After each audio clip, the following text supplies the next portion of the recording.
Hello, hi.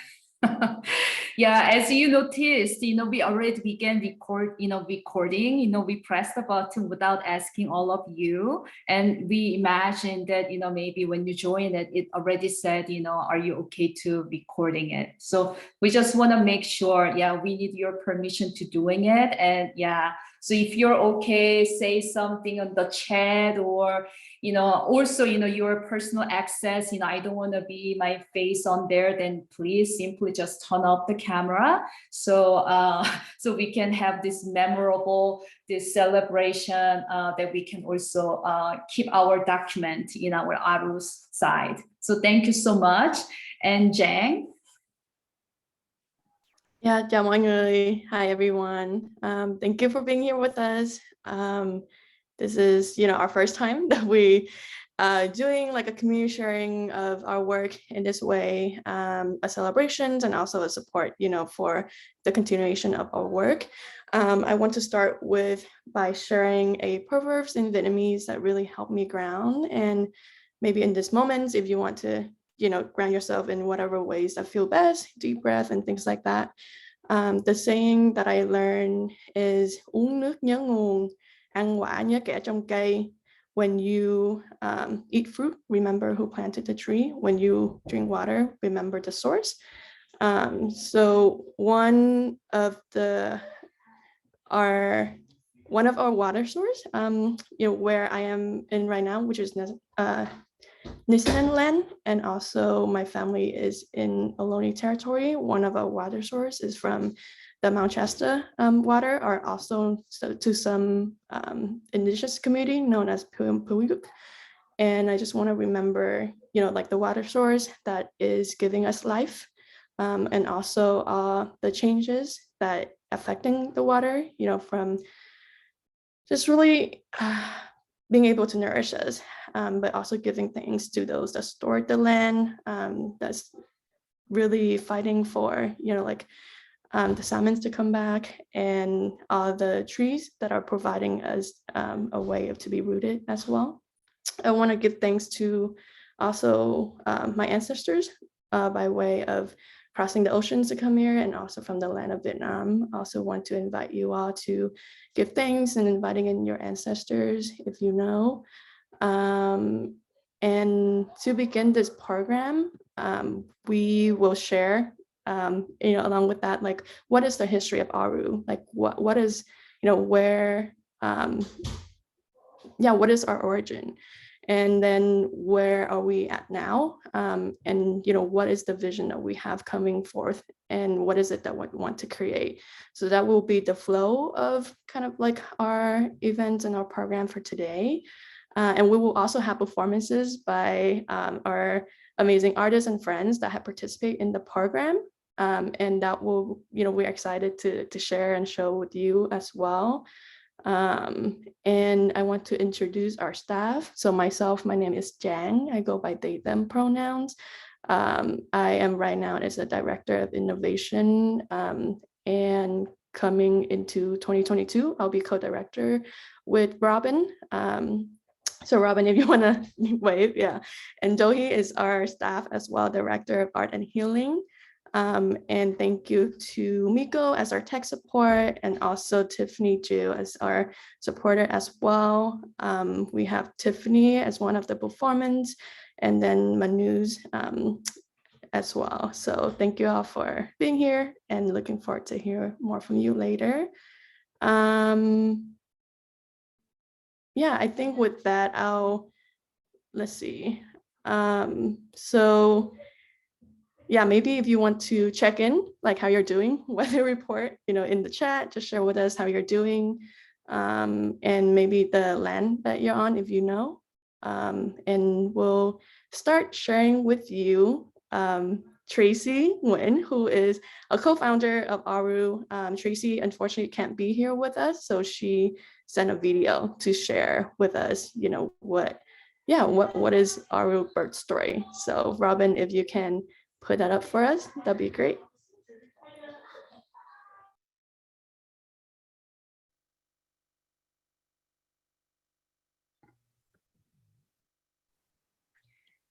Hey everyone. My name is Tracy. I go by she, her pronouns. I'm one of the co-founders of ARU and currently a board member of ARU. So a little bit about the history of ARU. Once upon a time, before ARU was ARU, about 5 years ago, there was a group of organizers, immigrant and refugee community organizers, therapists, and advocates at a nonprofit in Oakland. I'm not going to name what it was called, but we worked at the intersection of mental health, advocacy, and worker rights.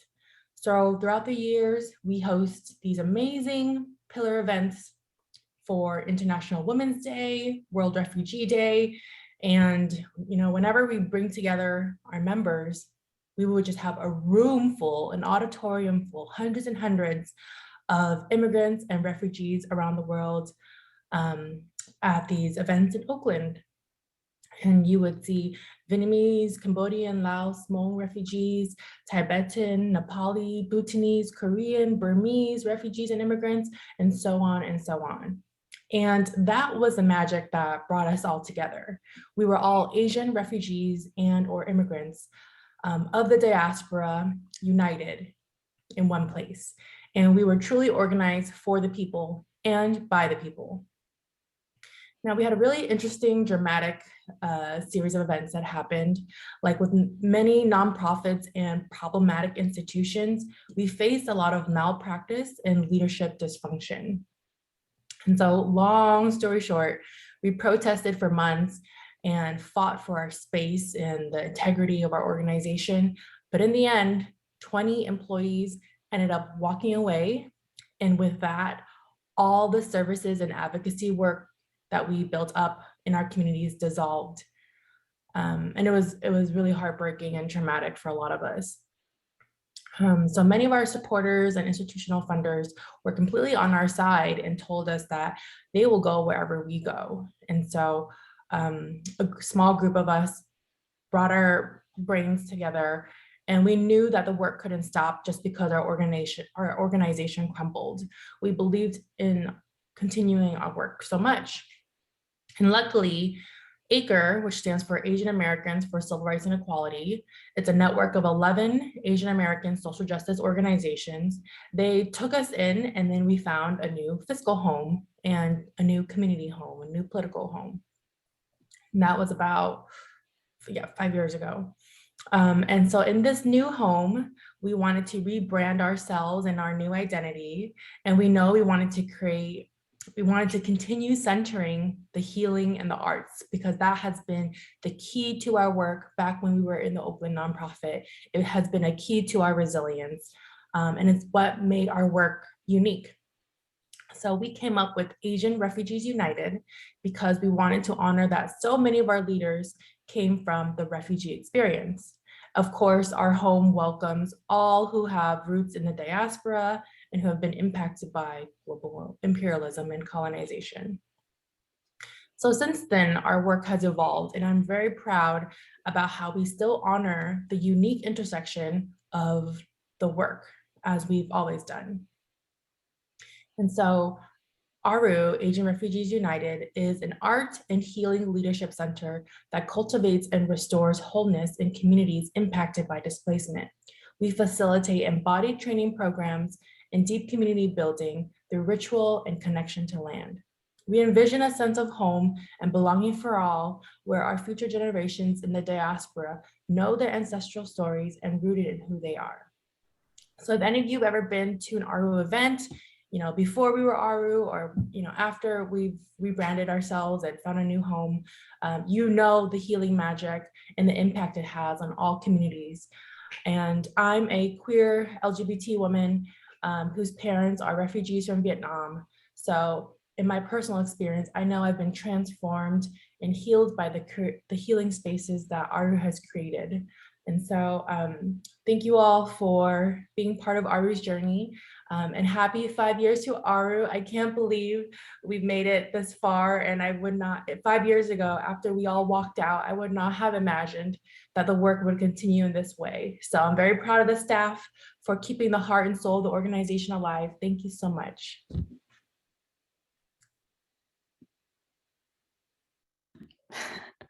Wow.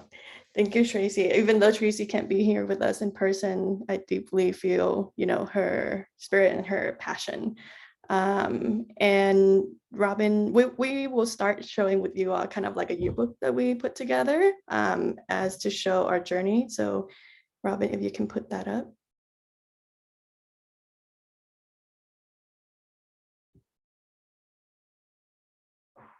I think Doi is going to show the yearbook. Oh, yes, great. Thank you, Tiffany Ju, for really supporting us with this amazing flyer. So again, welcome you are to our 5th celebration and also a fundraiser. As Tracy said, right, like the way that Aru was created, I think for the past 5 years has been still in survival mode and really just working with the work that we were working with in our other organization and like the work that was carried out. If we go to this next slide, you will see this is like the graphic that Tracy also did for us to really share what is, like our focus. So in the beginning, the main 3 for us was like leadership development, art and healing, and civic engagement. And in that, you might see some familiar work in terms of the Queer Vid Cafe Collective was part of this, is part of ARU, Queer Trans Vid Cafe, and the Bhutanese, Bay Area Bhutanese Youth. So those were the 2 main organizations that we started out with. If we go to the next slide, this is was the beginning of our work, really organizing nail salon workers, organizing restaurant workers, and our youth in the Vietnamese, Bhutanese, and Nepali community. And this is a picture that we did, I think, in maybe 2015, 16 at, May 1st. Next one. And this is a picture that I took with Tracy and our elders, and the sign said "Tôi không kỳ thị người đồng tính," which means I don't discriminate against. Đồng tính translate to same-sex like loving people, but in the Vietnamese way, it's kind of encompassed as like an LGBT term. So if we go to the next slide, this is where I want to share really the heart of the work that I contribute to ARU, Queer Vid Cafe Collective. And we are a creative cultural hub dedicated to queer and trans Vietnamese liberation through our ancestral practices, the art, and intergenerational connection. And this picture is back in 2019 when we gathered at CIRI, Center for Empowering Refugees and Immigrants, which is an amazing organization that's been supporting and have been providing a little bit of a physical home for us as we were transitioning. So in these pictures, you would see we all gathered together to make traditional Vietnamese rice cake during Lunar New Year as part of a bigger community gathering. So next slide, please.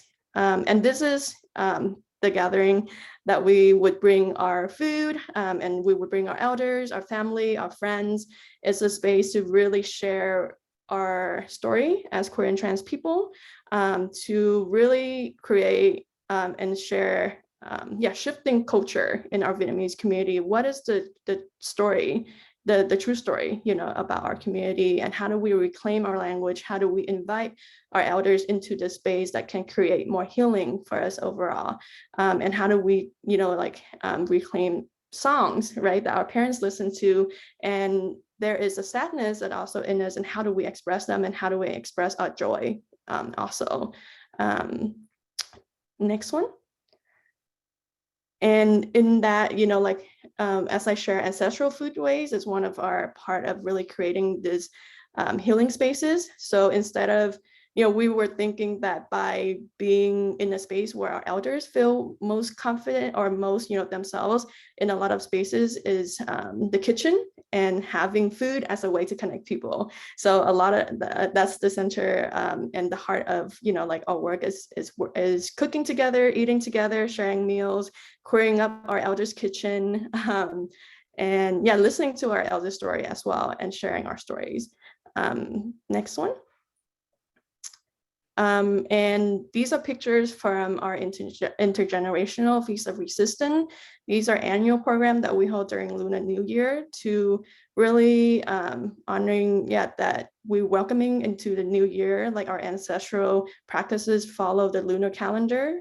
So around February, kind of like sometime March or end of January is where we'll hold the celebration and we learn, what are like our diaspora food that people still have in the family during the new year. And we learn that and we cook that for about like 100 to 200 people. So these are some of the photos that we have of the program. Next one, Dohi. And I want to share with you a short video of how these programs have created and what impact is have on our community. So if you can play that, Dohi.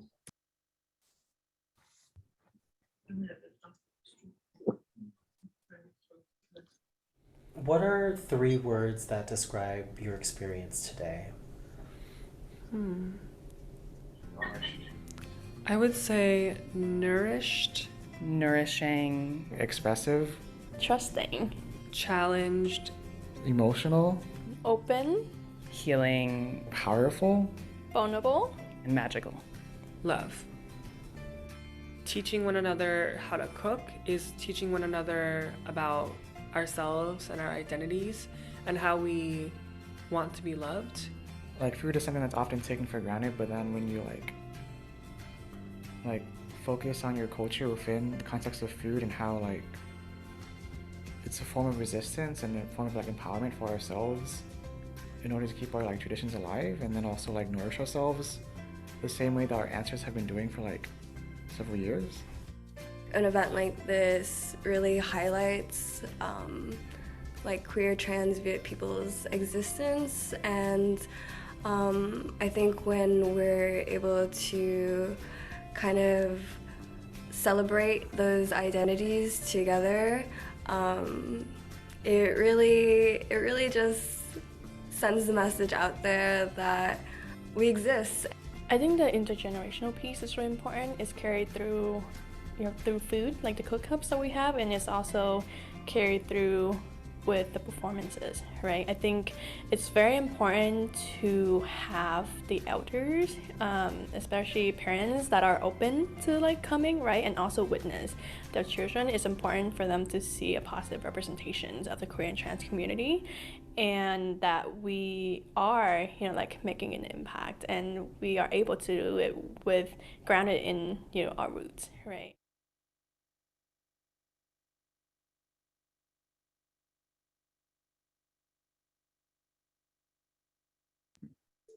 Thanks, Dohi. Can we go to the next one? Okay, so 2020 and the pandemic, how have we shifted our program? So instead of, doing a big gathering, we couldn't do that. So one of the idea that we have was to make a community meal, a care package. How do we still show up for each other during this time, and especially during the pandemic, and still honoring, the healing work and our holidays and celebrations. So in 2020, during the autumn moon, the collective, we made around 200 meals, and we have like soup and mooncake and have a space for people to safely pick it up, and we in some way share that joy and that resilience and healing with our community in the current time and given the situation. The next slide, Dohi. And in 2021, we also needed 2020 and 2021, we needed a space to slow down, gather ourselves. And as you can see in this picture, these are our artists and healers that have been supporting the collectives since 2016 when we established. And there are many different points of when people participate and coming, but the circle itself was a 10-month program where we really dig deep into like what is it that we want to share, and what are our art and practices that usually don't really get highlight or like have a space to really fully emerge. So we meet with each other and we share with each other our practices. And at the end of it in May, if you can go to the next one, we have a showcase. So the showcase, this is the evolved version of how we started in 2016.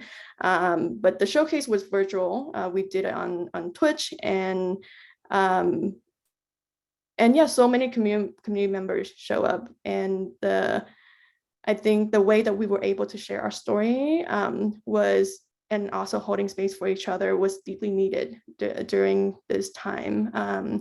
And I would say that, like creativity really is having given me a permission to like fully share myself and like the way that I am able to live my life right now. And my friends and the community members that have supported me like really have been, that river and the water that nourishes my seed to grow. So if we can go to the next one. This is kind of our vision. So thank you, Hai, for really making this. I know Hai is watching, so hi, and other people in the collective. So this is our what we envision is really going by the element, making the cohort 2 year. The next 2 year is water element. And we're really thinking about how do we honoring like language justice, how do we honoring our ancestors and our ancestral connections, how do we really expand and connect with other queer and trans people on Turtle Island, here in North America, and also in our homeland, Vietnam, creating a creative cultural hub wherever the diasporas are. So this is really our dream, and many, like tears and heart and laughter that come into this. And so if you really, excited and want to be part of our dream and support our work, please, we would love financial help and contribute. Thank you for listening to my sharing about Kitty Cafe Collective. And we'll go into the next program that Aru also offer. What's it? I think that it was going to be too much to actually log into my Gmail and everything. Oh, yeah. Thank you. Yeah, Gina. So just reminding for everyone to make sure that you're unmute yourself. So thank you, Jen. Wow, what a really the work that you've been doing it with this since 2016, right? So wow, that's really just amazing. And please help us that we can doing this program continuously. And my part as a Hayamdo, he, she, her, as Jen introduced. I'm originally coming from Jeju Island. That's my ancestral land, and not only South but also North Korea. So, anyways, this is part of the program. Just Land, Just City is about that. So I have to acknowledge my ancestors who really guide me to be here and doing the work. So, so this program we began this year, and our first year is like 1 year, and we began with a pilot program and see how we can continuously, annually can do it. And luckily we could have a fund, so we could do this one for 1 year. But that's our, I'm just sharing the fact.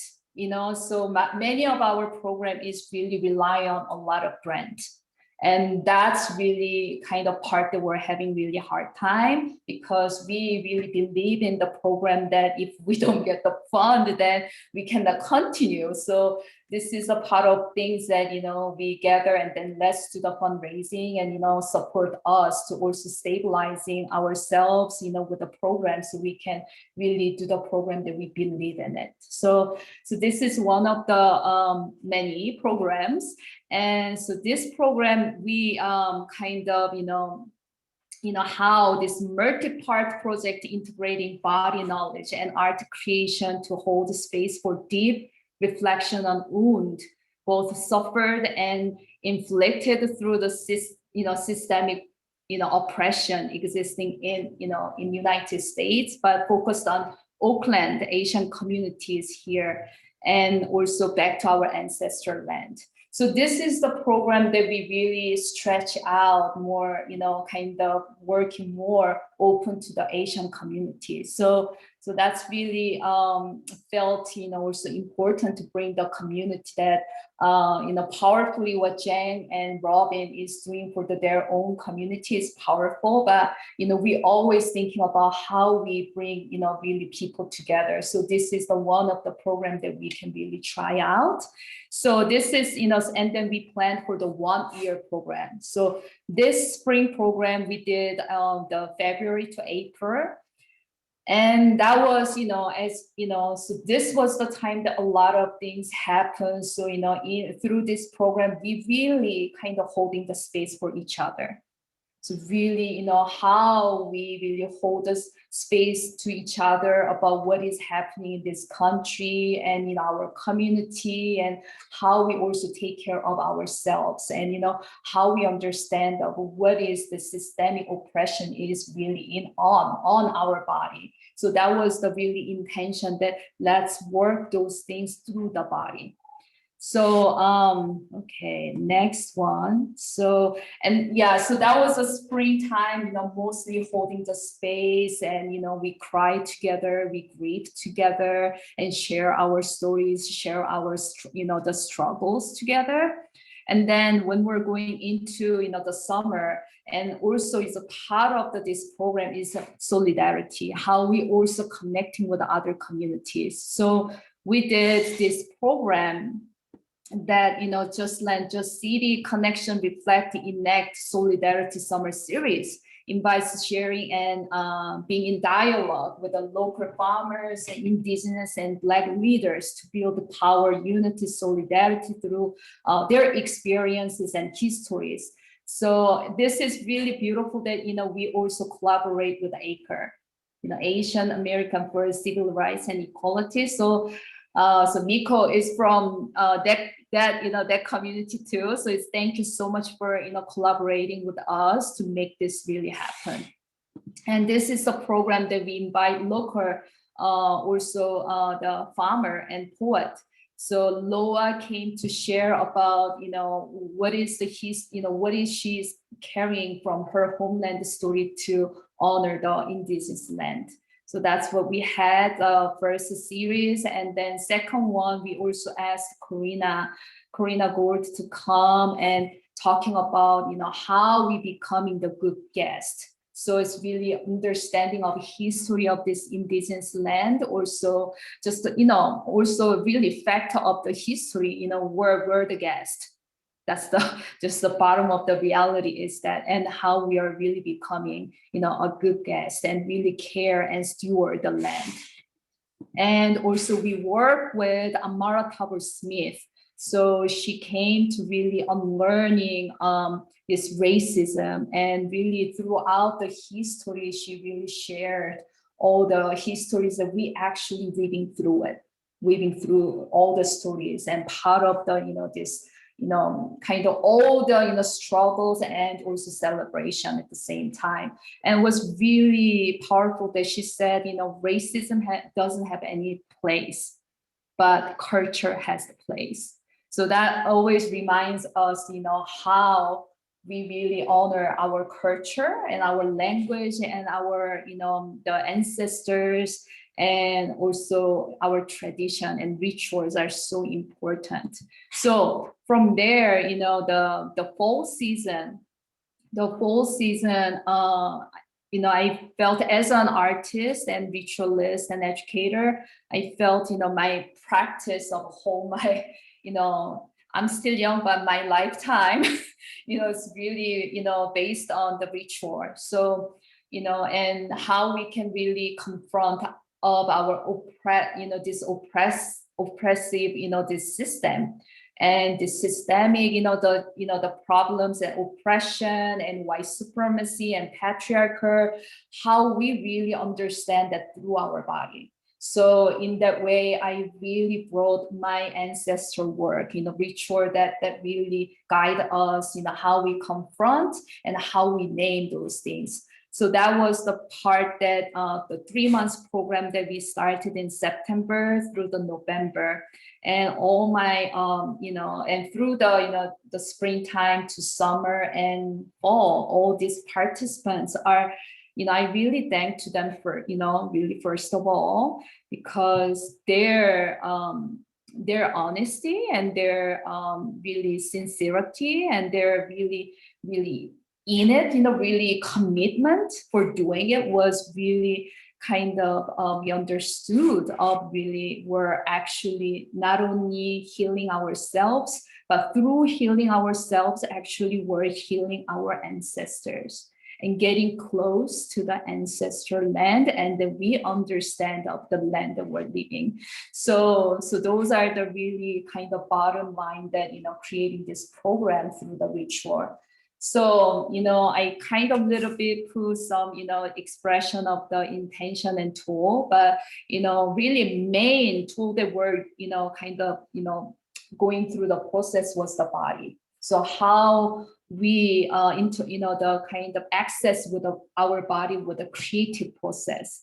So that was the main part that I, used, and I really thank to all the resources that I got from my hometown and also this country. So I really acknowledging all of that.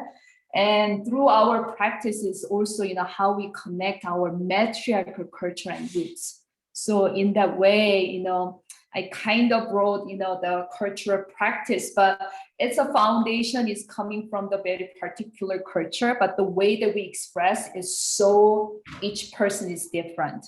So that's the kind of diaspora, of, doing the ritual, that how we also accept who we are and, also respect who we are. And from there to, give a moment or, really opportunity to, researching of our own ancestral knowledge or, history and rituals. So kind of navigating into that. So that was our CLE, our full cohort. It's amazing people here. And, I shared also about what is the land represent, how we honor the land. So that was the part that we're cutting paper that is, really connected with the land spirit. So a lot of activities that, kind of, not only making it, but through the body expression. So that was kind of really, it was, from, I can, say my own experience, but I remember the end of the day, our closing, the circle was really empowered to also witnessing and listening to other people's experience. And I'm sure that we all felt that way. And what was really powerful was the healing the colonizing body as a land through the ritual practice. So doing the ritual practice was really important. And this is the photos that, end of the program, we went to Share Mound, the sacred site. And we made all this, the flags that I talked about, the connected to the land. So we kind of, made that one personally, each person make it, and then writing the, the story of who you are, and, also acknowledging the land that we're living. So that was our final, our action was going there and doing the ritual. So this is our beautiful group that we did this program this year, and next year, So what are we gonna do? So this program is going to continue, even though we don't have any fund that we got. That's the reality. We're working on it, but this is part of our the action. So asking support, and if you feel like those programs are really meaningful and really important to get back to our identity, our ancestry, and our culture, and also deepening to healing process to understanding of this land. So So yeah, if you feel like want to support that, that will support this program too. So spring, summer, fall, winter series, series, and combined with the 3 months programs, as we did the fall, spring and fall. That's gonna be 3 months program, and we're also doing the series of summer solidarity program, and the 3 to 5 days of retreat. And also that's gonna be in the summer and winter. This is new one. We didn't do that this year, but this is the new vision. The next year, this retreat workshop in the nature. So we really kind of deepening our process more. And then the summer solidarity is going to be public workshop. So believe or not, we run all this program and Jang's program and our program free. And Robin's program too. So we really want to give to the community. So if you believe in that, we really need support. I think my part is done. Thank you, everyone. Robin? Thank you so much, Larry. Hi, everyone. My name is Robin Gurung, and right now I'm in Harrisburg, Pennsylvania, but I used to live in Oakland, California. Since 2012, for 8 years, I lived in Oakland. Yeah, so I joined Asian Refugees United in 2016 when it was founded since its inception. And kind of in the beginning, we had programs in Vietnamese and Bhutanese communities only.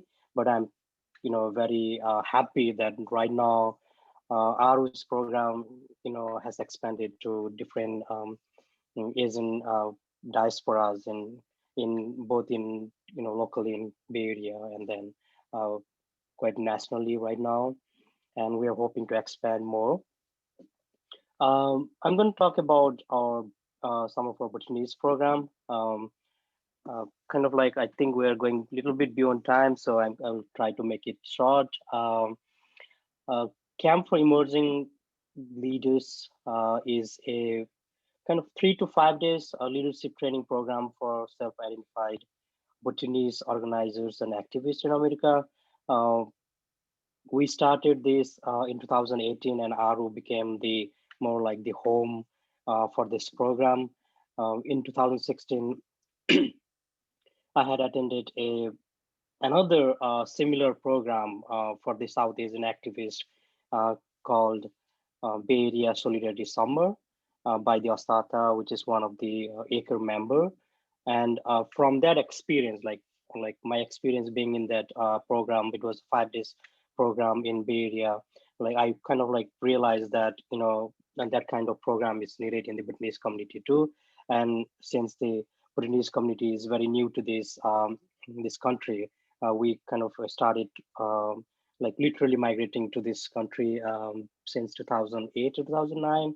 So kind of like everything, the community was new to the culture, the language, and the system, and the history of this land. So I felt like it is important that we build some the organizing work, the community building work in the Bhutanese community.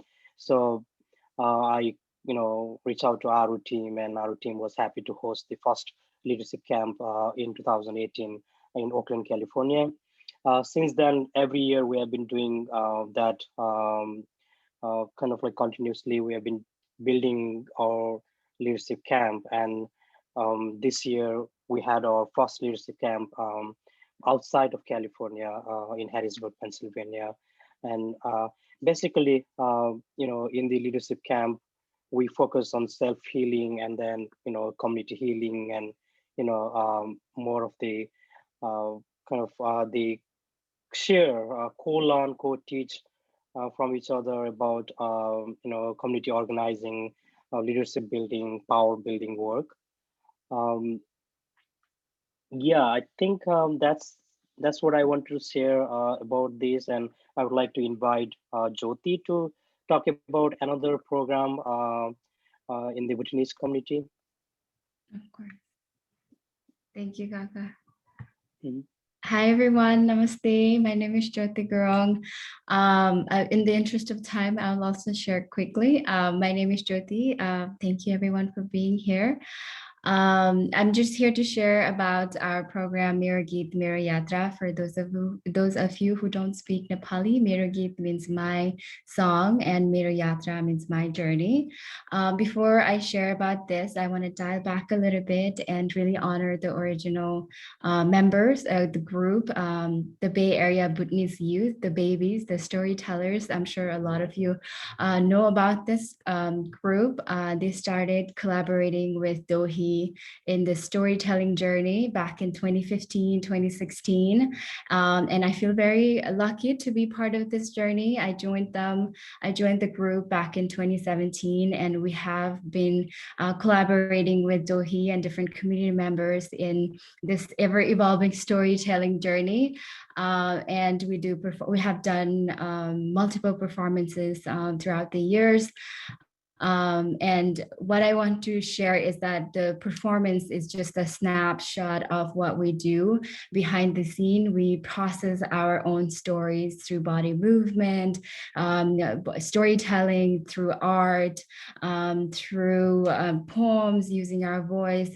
And we really take refuge in story sharing, and this because this is a space for us to process our history, connect with our ancestors and our roots, and really process our trauma and find healing, and really learn about who we are and who we are as individuals, and as well as collective journey. So yeah, and through Mera Geet Mera Yatra program, we recently did a phase 1 in last spring season, where we collaborated with Manos Dai, who you will hear from later on. Is part of our Nepali community, and he's an amazing artist. And with our Dohi Lee, our mentor, our teacher.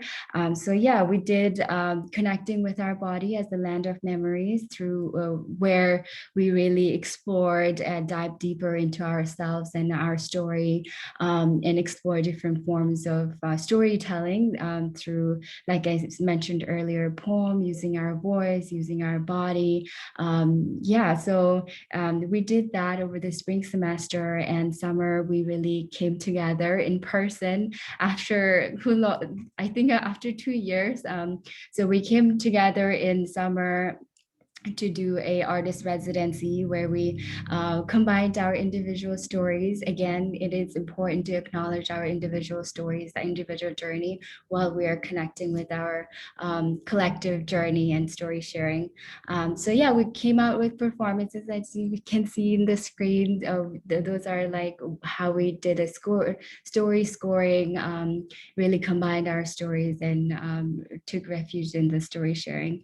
And we have amazing artists. Like, you can see the pictures, and if you could hear them sing and like speak and share their poem, they're just amazing.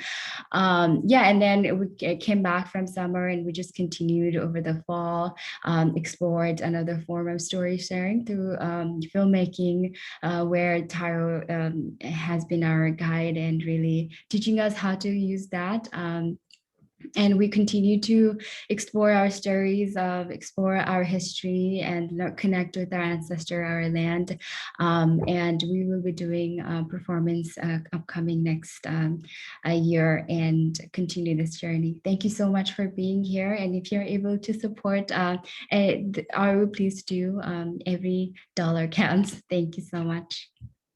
Now I would like to welcome Jen back to the screen. Thanks, Jyoti. Cảm ơn mọi người. Thanks, everybody. It's like, wow. Woo, we've done a lot. So can we give ourselves a round of applause? I feel like we did an amazing job, and, just really wanting to continue that. So where's Aru right now? So this is our Becoming Anew, and this is our vision that we have. So Asian Refugee United is an art and healing leadership center that cultivate and restore wholeness in community impacted by displacement. We facilitate training programs and collective power building through storytelling, rituals, and connection to land. And we envision a sense of home and belonging for all, where our future generations in the diaspora know their ancestral story and are rooted in who they are. After 5 years, we, really wanted to come together and reflect and be able to understand where we are at now and what ring resonate for us. And really, I have great deep gratitude for everybody that support us, and for us to be able to recognize this is what we're doing, and this is, and put that into words, because sometimes we just doing and we, it's hard to really explain what we do. And also being, I think, from backgrounds of immigrant and refugees, the English language and the writing is really hard for us. So I think being able to articulate that was and where we're at, I just want to really say thank you, and I'm so proud of all of us. And right now we want to invite you all to really be in the experience with us, so these are our program, and also, let's listen to the stories of our artists and healer. The first up that I'm going to share with you all is a piece from Jessie Nguyen. And Jessie is a queer Vietnamese creative currently based in Oakland, unceded Lajang Ohlone territory. They are one half of Little Window and an involving food project they run with their mother, hanging together, sharing the aspic Vietnamese cooking that conjure personal memories of home, comfort. Jessie is passionate about the heart-centered experience of food as ongoing opportunities for awareness, connection, and care. So in this piece, Jessie hopes to explore the space where cultural preservation and imagination meet. So it is a connection to Jessie past, proof of their present, and tapping into their queer Vit future. I will show a video that Jessie shared for our showcase back in May. Let's see, give me one moment here as I pull that up.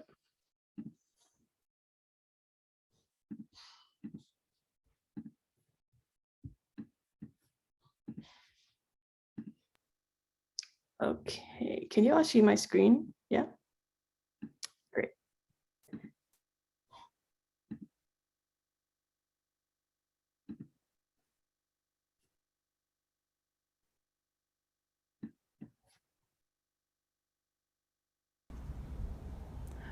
On the intimate relationship with my body and the garments that hold me close. The transformational quality of clothing transcends gender. When I wear it, I carry myself differently and feel like a prince.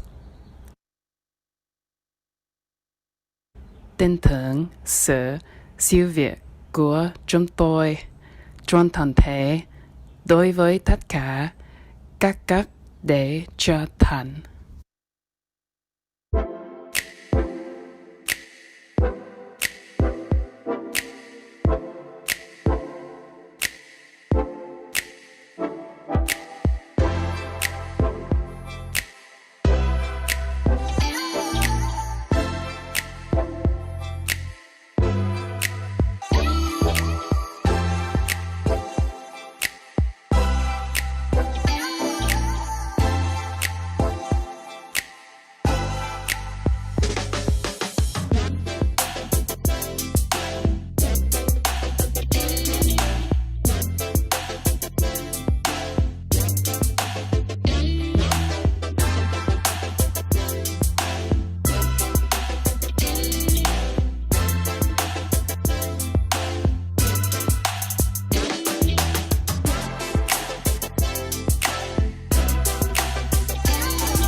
Sitting by the poolside, living up. Don't need a bad vibe. Please don't push your luck with me. I'm feeling petty. You can't really fuck with me. I'm in my.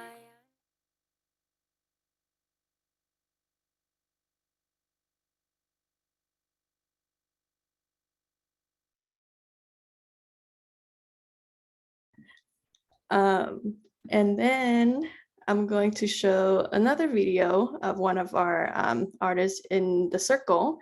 And sorry, I'm trying, let me see. So the next person that, the next art piece that I'm going to share is by Ai Ling Lei. And Ai is a queer non-binary artist, creative from San Jose, and they hope to gain strength through knowledge, acceptance, and community. Their artists and healing processes are deeply nurtured through flexible creativity and gardening. In times of uncertainty and overwhelming, I center themselves firmly in the things they know to be true, that how they connect and commit to taking care of our community is essential in our fight against all forms of oppression. So in this piece is I digital painting. And I will come on screen to share with us, more in terms of their process, happening with the circle. Content warning for this piece, like they will address emotions of death, grief, isolation, and mental health.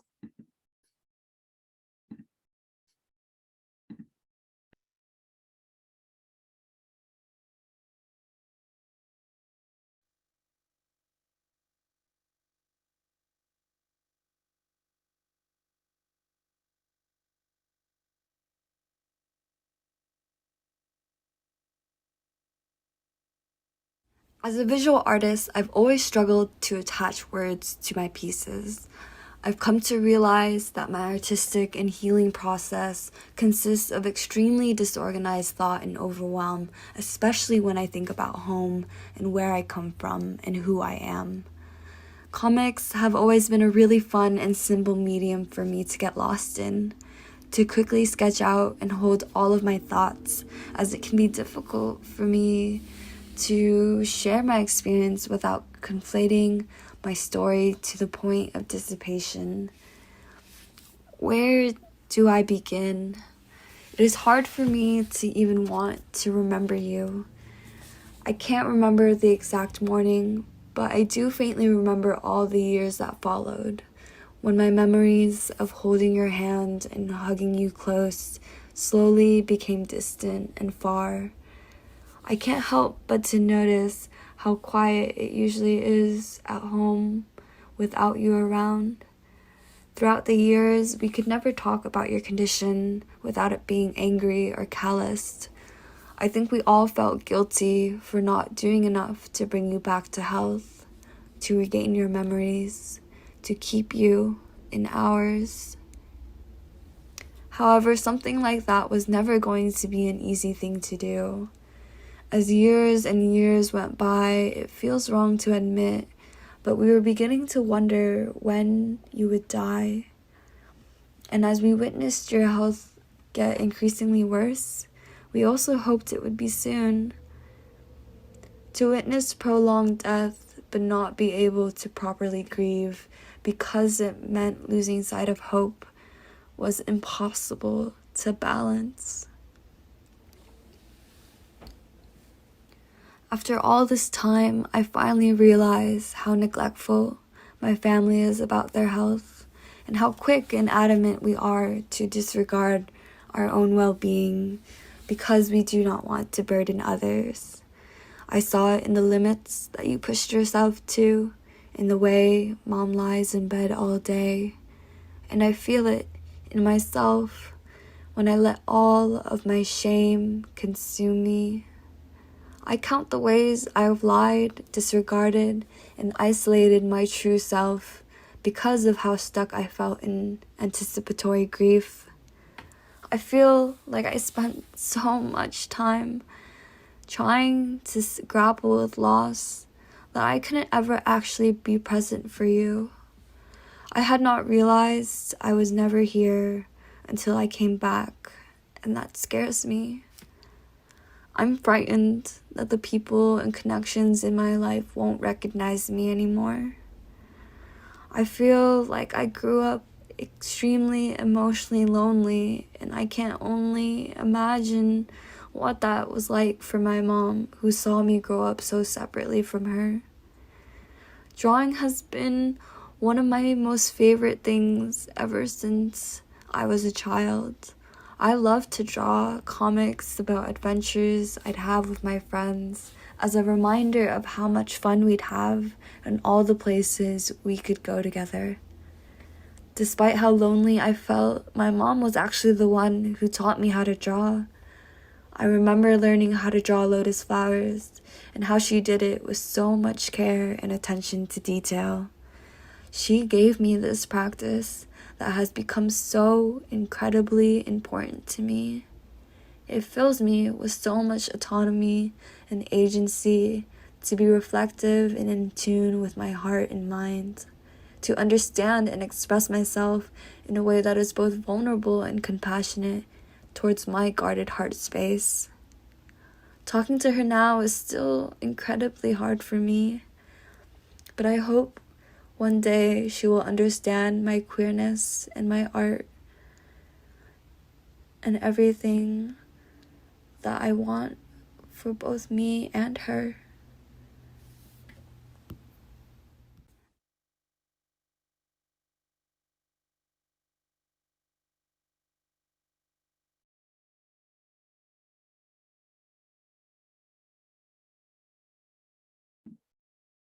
Yeah, thank you all for paying witness to to all the healing and creative work that our collective have shared.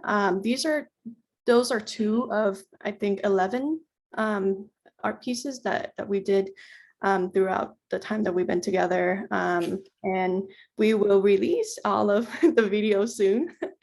And yeah, and we for Cutie Bit Cafe Collective, we are also entering or at our 5th year anniversary. So I think, yeah, looking forward to share with you all what we have coming up as well. So right now I have on. So I wanted to invite to share, just kind of like their how it was for them to be in the circle, their process, anything that maybe they want to share from their heart. So if you want to come on screen and share for a few minutes, that would be great. Hello, hi everyone. Yeah, thank you so much for having me and like witnessing that video that was created in the middle of the pandemic. I'm really grateful to be here. Thank you, Jen, for inviting me to come speak and talk about the video. I joined Cutie Bit Cafe in 2019, and I remember that I couldn't believe that a space like Cutie Bit Cafe could exist. I didn't think that my identity as a queer person and a Vietnamese person could exist and also be celebrated. I remember when the pandemic first started and I went into like a stage of shock. There was a lot going on personally, but also out in the world. A lot of grief of like communities of color and gay, trans bodies and minds. I think it was during this time that I realized that I carried a deep sense of loneliness that existed way before the pandemic even started. It just exasperated it and really brought it into light. The choice of like comics and graphic art as a medium is intentional, as it's one of the first ways that I learned how to share stories and share and bond over experiences.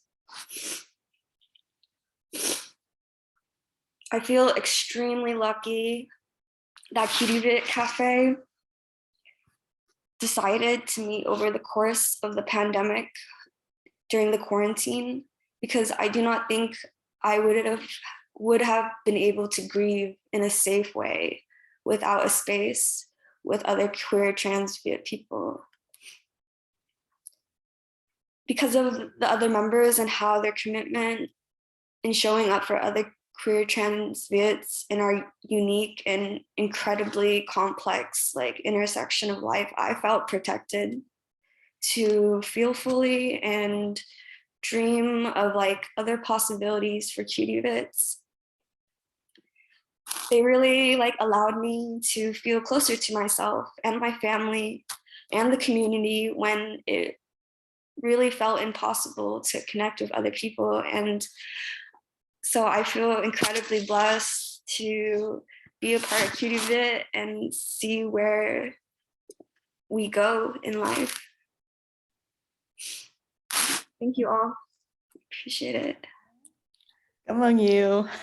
Right now we just actually have our retreat, so all of us kind of like in similar spaces. Yeah, so thank you, I and all of our collective member, and again for supporting us as well. Yeah. Yeah, we want to, continue the work is necessary. We will do it no matter what. Yeah, we're grateful for your support, and yeah, if you can, please also support us financially to support our artists. So Dohi, I'll hand it over to you. Yes. Thank you. Wow, this is amazing, Jessie. Thank you, Jessie and I, for your deep, touching stories with your incredible art. This is really says a lot about what Aru is really supporting the programs. And I am so grateful to introduce our next artist. And I'm so happy that they accepted going to do the live. So I'm really excited, so that's okay, now I'm going to introduce. I'm just too excited. Yeah. So Tip Lin, the pronouns goes they them, born in Taiwan and living and playing, working in unceded Ohlone territory. They are a kinesthetic expression artist, facilitator of healing, community organizer, and Chinese astrology practitioner. And they love creating and participating in spaces that help people find their natural gifts and their authentic voice. Thank you, Tip, for sharing your piece with us. And wow, yeah, there you go. Thank you so much, ARU, for having me. Thank you, Dohi, for inviting me to share my piece, my voice, my truth. Also, thank you all for coming through to support this fundraiser. It really, really means a lot to us. Just so that I can ground, and I invite you all to practice this with me. Maybe let's shake, because it's been 1 full hour.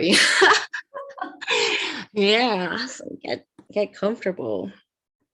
I just want to share that I was part of the ARU Just City, Just Land, the CRE program that went through on September to November.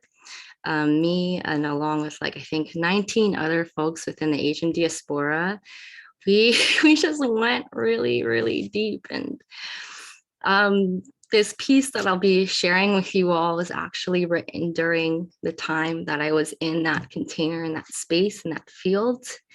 And a lot came up for me, and I was able to really look at these questions I've been, reflecting on. What does it mean to be Asian American in today's society?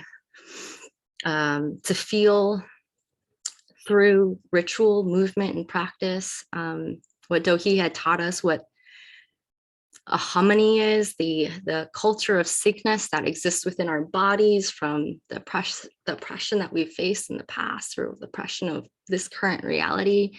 And So yeah, this piece really gives testament to that journey and also these conflicting, confusing, angsty vibes I was feeling at the start of the pandemic and the anti-Asian hate. It's also a homage, I don't know how to pronounce that word. It's also a tribute to my family, my ancestors, and my own healing process. Yeah, as a queer, non-binary person in my lineage. Okay, let's see. Yeah, this piece is called Unapologetically Asian, and if it resonates with you, I love feedback. This is like definitely a work in process, as my healing and our collective healing is a work in process, and I celebrate that. Okay. Okay, let's go. I'm sorry for breathing. I'm sorry if my darting eyes make you uncomfortable. That was a sneeze. I don't have COVID. Or at least I don't think I do. I'm sorry for breathing. I'm sorry for being near you, passing you on your hike, darting past, darting eyes, avoiding eye contact. I'm sorry for breathing. I'm sorry I don't have the answers for you. I'm sorry if my existence threatens you, angers you, repulses you, incites you into rage, into violence. You look at me as if I am a disease. I am not a disease. And yet I do have a sickness.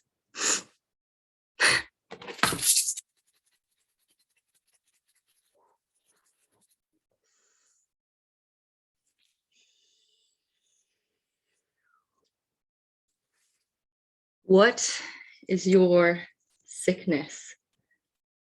What is the root of your pain, shame, anger, angst, frustration? To my parents, I'm sorry for not staying in touch more, for creating distance. I want to make you proud, but the truth is I'm still figuring my shit out, and it's been a hard, really weird pandemic. I'm sorry for my constantly changing needs, desires, identities, and career paths that you question. I'm sorry I'm queer, but I am who I am, and I love who I love. May you learn to accept this.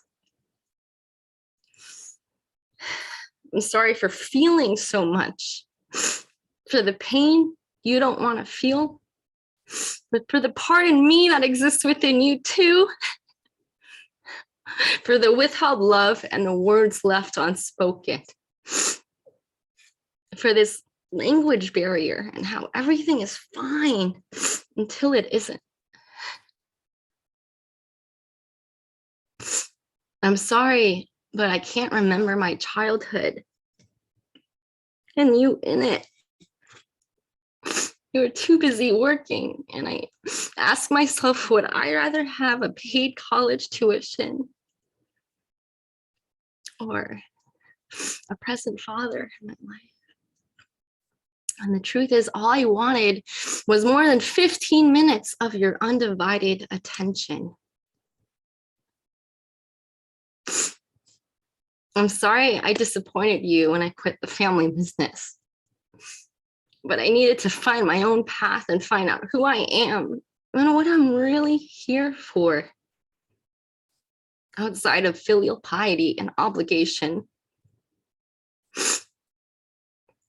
I'm sorry, but I can't stay silent anymore to this bullshit.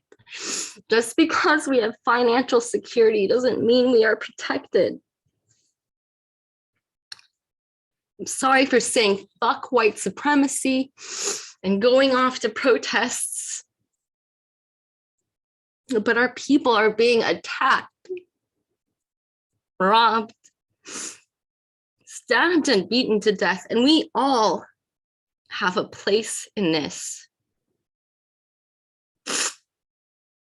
I'm sorry I felt like I had to hide my life from you. I'm sorry, but I have a story that you'll never understand what I'm going through. I'm sorry for rocking this boat, but for what it's worth, I do want to make this narrative different. Because I actually don't want this distance. And I'm sorry if I say I too much instead of us. But the truth is, I do care about you. I do, even when I don't say it enough. So thank you. Thank you for coming all the way to America, 2 suitcases in hand, left the motherland, starting over on foreign soil, endless toil to create the conditions for my safety, privilege, and survival.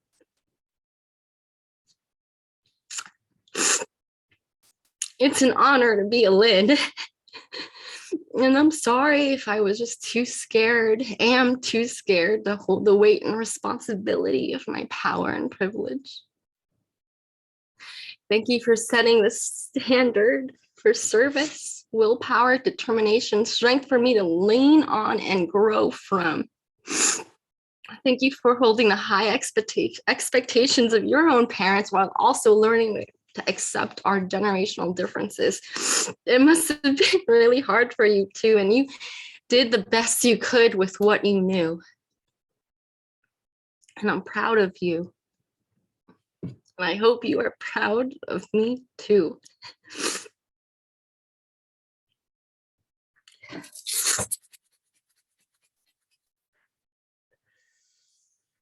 I ask you one last time, what is your sickness? Sorry for the ways I'm so hard on myself, for the self-doubt and self-deprecation, for the years of assimilation, whitewashing so I could fit in, throwing my Chinese snacks away in the cafeteria, to all the relationships I've left before it got too deep because I was too afraid to state my needs. To all the ways I try to overcompensate and overachieve, tying my worth to productivity. To my body, I'm sorry for the times I've neglected you, ignored, denied, starved, and left you. Allowed to be objectified, sexualized, invisibilized, because that was all I knew too. For trying to fit into this made up box, this toxic myth that says we are not enough. I know now it's not my fault. It's not your fault. We are not the fault. Shoulders. Sorry for carrying weight that is no longer mine. Chest. I'm sorry for holding back how much love I carry inside. Hips. I'm sorry for letting you. I'm sorry for not letting you out to dance more when I know it gives me so much joy and life.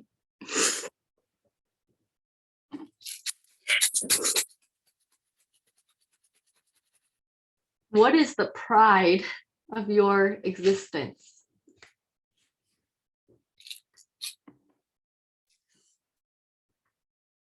My name is Tiff Lin Yushen. And I am the proud magic dragon of Taiwanese immigrants. My ancestry comes from Fuzhou, China. and I am Asian American. I'm learning to love more deeply, to break cycles, to dream bigger for my family, to honor my ancestors in the lands we call home, to feel proud of my voice, my gifts, my truth, my love, my life, my laughter, my joy, to honor the beauty of my soul and wisdom of my ancestry,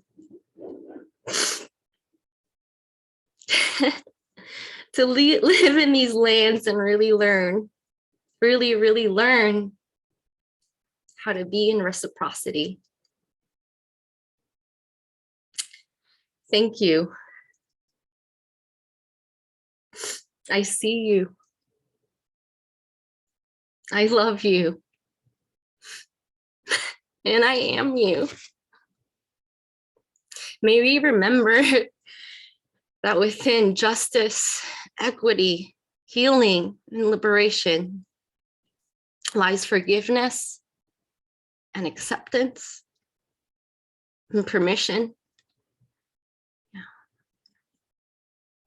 Your body, your arrival, your participation.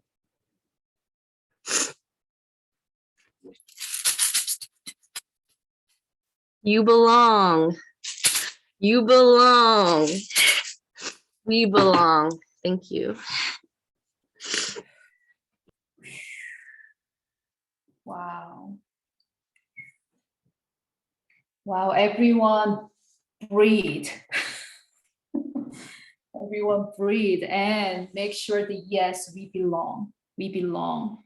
And your powerful vulnerability, that's the way we can deconstruct the white supremacy, this patriarchal system. Wow. Oh my God. Thank you so much, Tiff. You did it. You share your wisdom, your ancestors' wisdom with us. So thank you so much and your bravery. Wow. Yeah, there's so much to talk about. I'm really, thank you and sorry everyone. We're kind of, a little behind of the time, but but I'm sorry, but not sorry, because it's so important gathering. So, okay, thank you, Tiff, again, and I'm gonna go to the Robin. Thank you, Devi. And thank you, Tiff, again, for such a powerful, amazing words, amazing. I hear you, and I agree. I am you, and I feel you. Thank you for sharing that. So I'm going to invite our amazing Basuri Badak flutist Manoj Singh Dai, and Manoj Dai has been part of our journey since last year, and we have been working with him, learning from his guidance. So he's going to perform, and a little bit about him. He is a Bansuri flutist born in Bodhanath, Nepal. He began studying Bansuri as a child, and at age 15 was named Nepal's instrumentalist of the year. Today, he is widely recognized as Nepal's premier instrumentalist and tours internationally. And Manoj Dai and the storytellers of Aru has been collaborating over the course of the year, and next year we're hoping that if everything works out well, that we're going to premiere a showcase with him, musical storytelling full of movement guided by Dohi and Manoj Dai's music composition, and Taro Hattori's video filmmaking guidance, all of it combining and telling the stories of displacement and what comes after displacement. So with that said, I would like to welcome Manoj Dai. Thank you. Thank you. Thank you. Thank you, Robin. Thank you, Doi. Thank you, everybody here. Everybody. I'm just so moved. Devlin, I just want to tell you that I love you. I love you.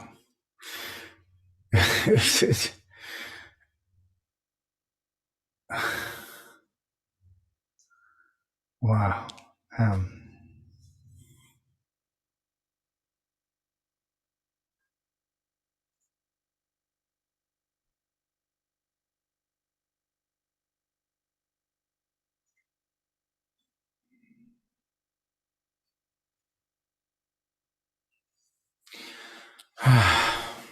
My.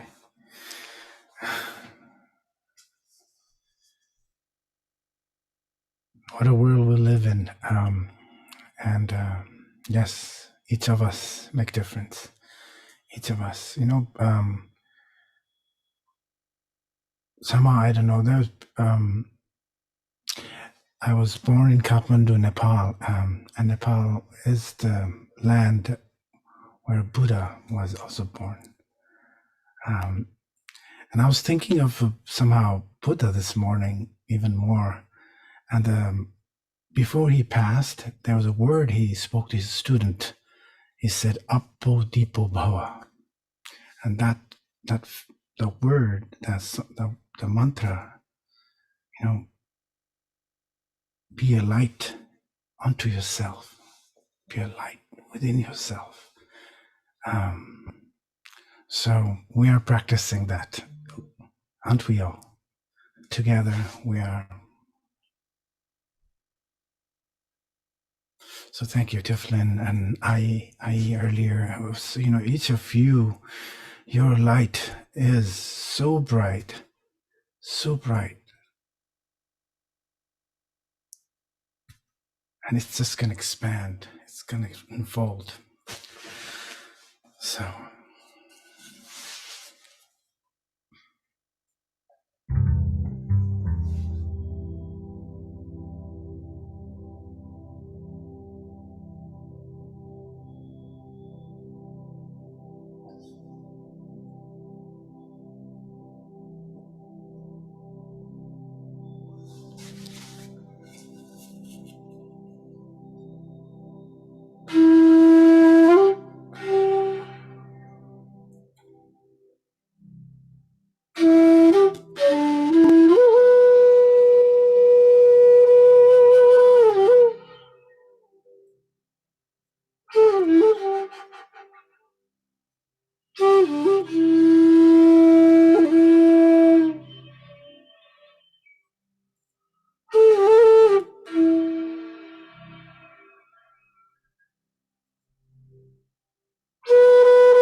sometimes soft, sometimes strong. This is how we sing our song. मेरो गीत मेरो कथा मेरो जीवन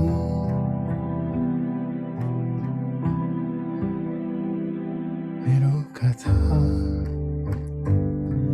मेरो गीत मेरो कथा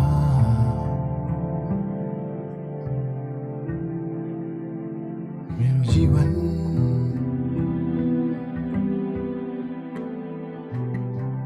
मेरो कथा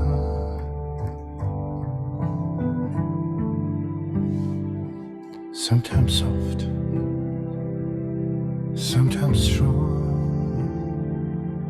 This is how we sing a song. Sometimes soft, sometimes strong. This is how we sing a song.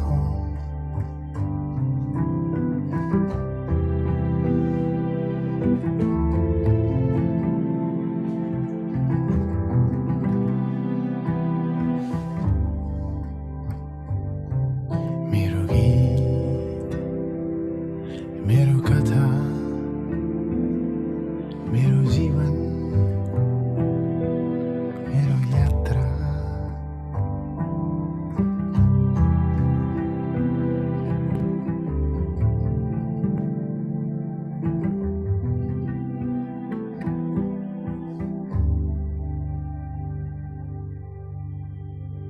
Apo Tipo Baba.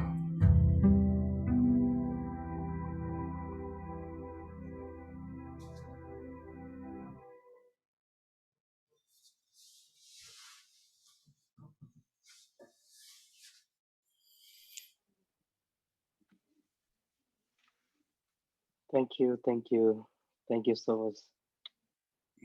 Thank you. Thank you. What an honor.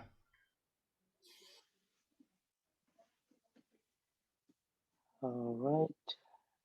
With that, we're at the end of our celebration. So thank you all for joining. And,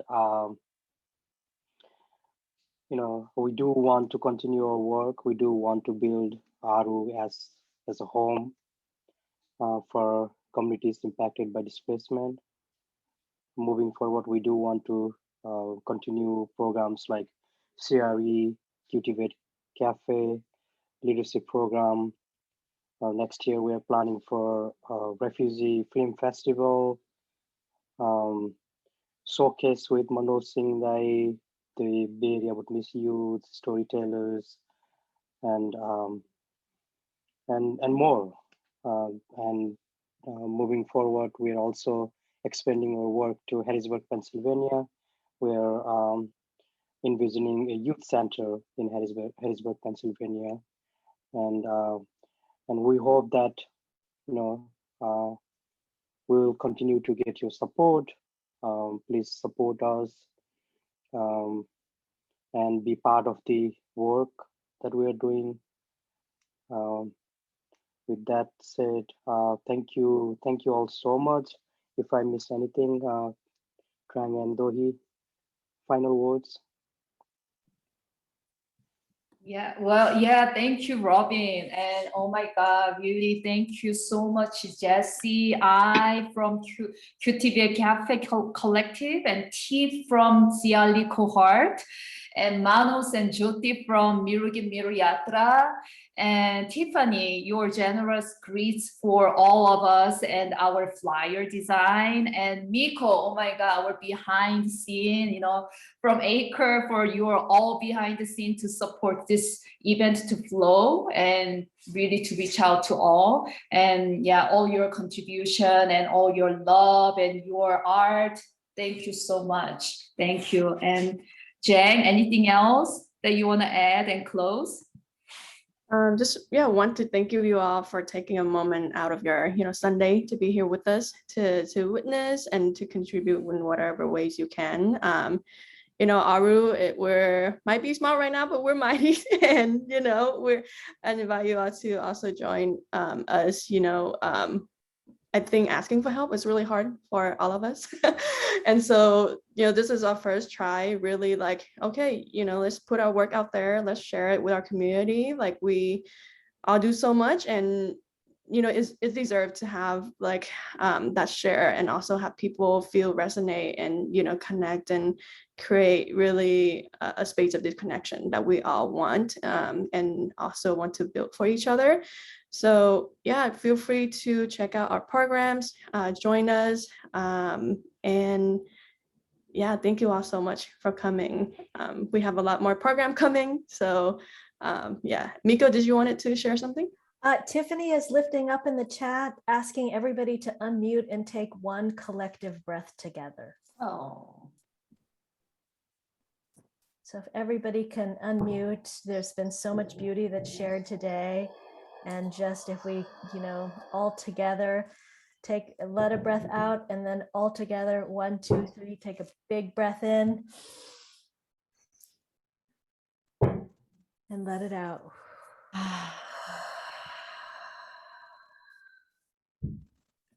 Thank you all so much. Thanks, Tiff. Right. Take care of yourself, everybody. Drink water. Thank you, everyone. Thank you so much. Thank you, everyone. Thank you Bye-bye. all. Wonderful. So Thank you. wonderful. Bye. Bye-bye. Thank you for coming. Thank you, everyone. Keep becoming our family.